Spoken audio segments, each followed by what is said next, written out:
വാഹനങ്ങളിലെ Hazard ലൈറ്റുകൾ എപ്പോഴാണ് ഉപയോഗിക്കേണ്ടത്? പലർക്കും ഇക്കാര്യത്തിൽ നല്ല കൺഫ്യൂഷൻ കാണും. ഒരു ജംഗ്ഷനിൽ നിന്ന് നേരെ പോകാൻ പോലും ഹസാർഡ് ലൈറ്റ് ഇടുന്നവർ നമുക്കിടയിലുണ്ട്. എന്താണ് ഹസാർഡ് ലൈറ്റുകളെന്നും അവയുടെ ഉപയോഗം എന്താണെന്നും കൃത്യമായ അറിവില്ലാത്തതാണ് ഇതിനുള്ള കാരണം. ഫേസ്ബുക്ക് കുറിപ്പിലൂടെ കേരള പോലീസ് തന്നെ ഇക്കാര്യത്തിലൊരു അവബോധം നൽകിയിരിക്കുകയാണ്. ഇപ്പോൾ വാഹനത്തിന്റെ 4 ടേണിംഗ് ഇൻഡിക്കേറ്ററുകളും ഒരുമിച്ച് പ്രവർത്തിക്കുന്നതിനെയാണ് ഹസാർഡ് വാർണിംഗ് ലൈറ്റ് എന്ന് പറയുന്നത്. വാഹനത്തിലെ ഡാഷ്ബോർഡിലുള്ള ചുവന്ന സ്വിച്ചാണ് ഹസാർഡ് ലൈറ്റിനെ പ്രവർത്തിപ്പിക്കുന്നത്. യാത്രക്കിടെ റോഡിൽ വാഹനം നിർത്തേണ്ട അടിയന്തര സാഹചര്യങ്ങളിൽ മാത്രം പിറകെ വരുന്ന വാഹനങ്ങൾക്ക് സൂചന നൽകുന്നതിനാണ് ഹസാർഡ് ലൈറ്റ് ഉപയോഗിക്കേണ്ടത്.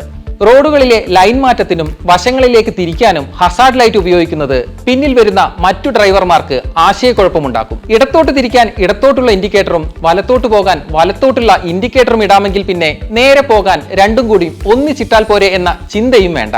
ജംഗ്ഷനുകളിൽ നേരെ പോകുന്നതിന് ഒരു കാരണവശാലും ഹസാർഡ് ലൈറ്റ് ഉപയോഗിക്കരുത്. നല്ല മഴയുള്ളപ്പോഴും മൂടൽമഞ്ഞുള്ളപ്പോഴും പലരും ഹസാർഡ് ലൈറ്റുകൾ ഉപയോഗിച്ച് കാണാറുണ്ട്. അതും പാടില്ലെന്നാണ് പോലീസിന്റെ മുന്നറിയിപ്പ്.